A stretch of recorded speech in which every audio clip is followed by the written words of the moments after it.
Bonjour, c'est Géo. Alors revenons sur les propos de Camélia Jordana. Oui, la demoiselle vit dans un milieu protégé, et blablabla, et blablabla, et blablabla. On le connaît. Oui, des gens lui disent, oui, effectivement, sur les cheveux, mais je me sens en insécurité à la cité parce que toi, Camélia Jordana, tu n'as pas connu la cité. J'ai envie de leur dire à ces hypocrites de première, d'accord, des rodéos, qui ne sont même pas fichus d'appeler la police, déjà, qui se cachent, qui, quand un dealer passe devant eux, leur fait «Bonjour monsieur, ça va aujourd'hui?» Hein, parce que on vous connaît. De bien vous taire, rapidement, vous taire. Voilà. Alors je vais vous dire simplement pourquoi. J'ai grandi au rond-point La Chapelle. Voilà.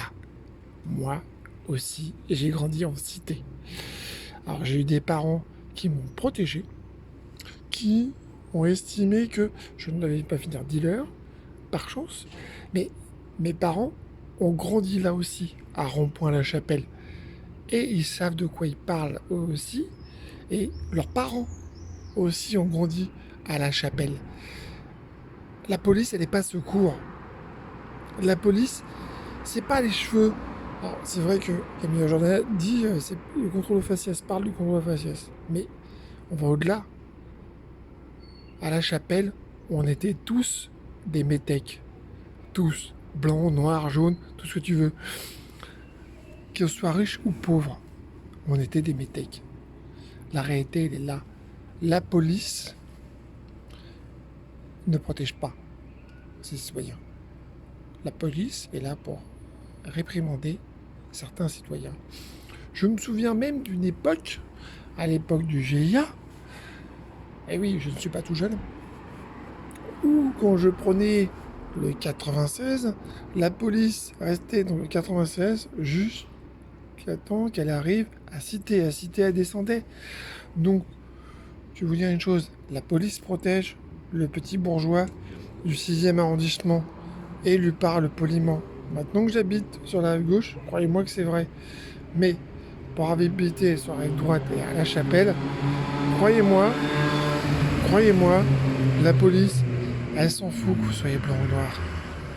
Pour eux, vous n'êtes qu'une bande de métèques. Vous n'êtes qu'une menace. Et que vous soyez blanc ou noir, comme je l'étais, moi j'étais blanc. Donc, j'avais déjà ma pièce d'identité sur moi à 8 ans. Est-ce que vous trouvez normal un pays dans les années 80, un enfant porte sa pièce d'identité sur lui? Non. Non, c'est pas normal. Pas normal. Qu'un policier puisse lui demander sa pièce d'identité. Que cet enfant-là doit avoir sa pièce d'identité parce que la police peut lui demander. Voilà. Parce que c'est un système. On vit dans un système. Voilà. Il faut relire Foucault. Moi, je vous conseille de relire un peu tous Foucault. Hein, ceux qui parlent de Camille Azurnana ou de d'autres. De relire Foucault, la violence et la méthode. Voilà. De relire tout Foucault. Ça vous fera du bien. Déjà, premièrement je vais vous mettre un peu les choses à leur place, dire n'importe quoi. Ensuite, de relire Force de l'ordre.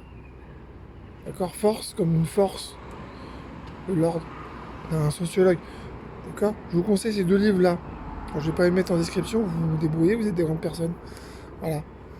Parce que je suis pas là pour non plus pour faire un argumentaire, je suis pas là non plus pour vendre des livres. C'est vous qui êtes assez intelligent pour chercher et trouver. Voilà. J'estime que vous avez un cerveau, moi. Donc, arrêtez. Arrêtez de dire n'importe quoi. Camille Jordana, qu'elle soit bourgeoise ou pas, à un moment donné, elle passe dans la rue. Elle passe dans la rue, et quand elle est dans la rue, elle n'est pas une enfant de petit bourgeois. Elle est juste Camille. Elle est juste une personne qui passe dans la rue. Donc, elle est comme tout le monde. Elle n'est pas assez connue pour que la police la reconnaisse. C'est tout. Donc, forcément, elle se fait arrêter. Si elle a été peut-être plus connue, je ne sais pas, peut-être pas, peut-être que oui. Je ne veux pas affirmer des choses que je ne peux pas prouver. Mais la réalité, elle est là. Quand vous grandissez dans certains quartiers, la police n'est pas avec vous, elle est contre vous. Et elle est contre vous généralement. Voilà, vous devenez la menace pour eux. Ah, vous êtes là pour être réprimandé comme du bétail. Voilà. Je parle de la Chapelle, du 8e arrondissement. Hein. Donc ça se passe aussi à Paris. Ça se passe aussi à Paris. Après, on s'étonne. Après, on s'étonne que certains pensent, alors ils ont tort, ceux qui le pensent comme ça, que, après tout, l'éducation nationale ne sert à rien, donc il faut prendre aux bourgeois, euh, il faut voler à l'État, puisque l'État ne veut pas d'eux. Voilà, c'était un peu la pensée aussi des gangs des postiches, qui avaient grandi rue Pierre, pour information, dans le 20e. Pareil, eux, ils se sentaient réprimandés par la police et par l'État. Mais c'est aussi un système éducatif qui fait ça. Quand Jordana, effectivement, a une voix, c'est qu'elle, par chance, elle était dans un système éducatif qui lui permettait d'évoluer. Par chance, tant mieux pour elle. Et je ne retire pas ça. Mais, malgré tout, elle s'est rendue compte que son niveau éducatif ne l'empêchait pas et ne la protégeait pas de cette violence policière. Hélas, on aurait aimé. J'aurais préféré que Camille Jordana soit protégée. Voilà. J'aurais préféré. Voilà, je veux pas que les gens soient agressés. Ça ne t'intéresse pas. Ça m'intéresse pas. Ça m'intéresse pas. Je suis contre la violence. Je préfère que protéger les vies que plutôt que les condamner à la mort. Donc voilà.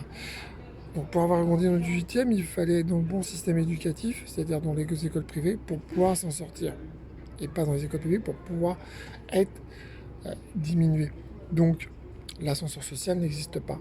Et la répression policière est là en plus. Donc à un moment donné, on crée, comme on dit souvent, on crée souvent ses propres démons.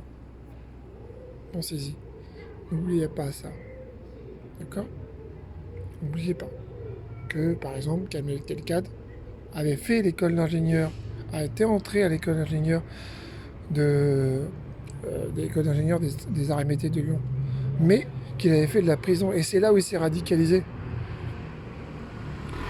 D'accord? Si cet enfant n'était pas rentré en prison, peut-être qu'il serait un futur ingénieur de taille.